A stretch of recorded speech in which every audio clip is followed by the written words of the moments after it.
এই যে আমাদের তিন বেঈমান, বাংলাদেশের ক্রিকেটকে ধ্বংস করার তিন কারিগর, এই তিনজনকে কখনো মাফ করবেন না। এই তিনজনকে আমরা কখনো মাফ করতে পারবো না। সাকিব আল হাসান সবার আগে মাশরাফি, কারণ সে এরকম একটা বিতর্কিত রাজনৈতিক দলের সাথে যুক্ত হয়েছে। আমাদের ইমোশনকে আমাদের ইমোশনের সাথে সে খেলা করেছে মাশরাফি। তারপর হচ্ছে আমাদের জাতীয় বিয়াদব সাকিব আল হাসান, যে যাই বলুক ভাই, সে বিয়াদব বিয়াদব বিয়াদব, এই কথাটা সবার মানতে হবে। এদেরকে কিন্তু ক্ষমা করবেন না।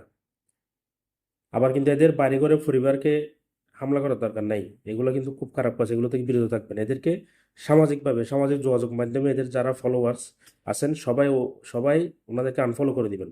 ওনাদের কোনো পোস্টে কমেন্ট করবেন না, পারলে হাহা রিয়েক্ট দিবেন। এইভাবে তাদেরকে হেনস্থা করতে হবে, কারণ তারা আমাদের দেশের মানুষের ইমোশনের সাথে খেলা করেছে। ইমোশনকে তারা সম্মান করেনি যথাযথ। তো তাদেরকে এই শিক্ষাটা দিতে হবে। আমরা যে তাদেরকে শিক্ষা দিতে পারি, এই শিক্ষাটা তাদেরকে দেখিয়ে দিতে হবে আমরা দিয়ে। কারণ তারা যেটা করেছে সেটা আসলে ক্ষমার অযোগ্য। যেটা করেছে তারা, সেটা হচ্ছে ক্ষমার অযোগ্য। আর পাপন দা তো রাজনৈতিকভাবে শিক্ষা হবে, রাজনৈতিকভাবে তার এই রাজনৈতিক কর্মকাণ্ডের জন্য তার শাস্তি হবে। কিন্তু মাশরাফি আর সাকিবের তো শাস্তি হবে না। তাদেরকে মনে রাখতে হবে, তাদের কথাগুলো মনে রাখতে হবে, মনে রাখবেন।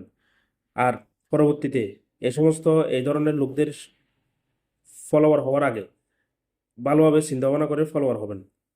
ধন্যবাদ সবাইকে।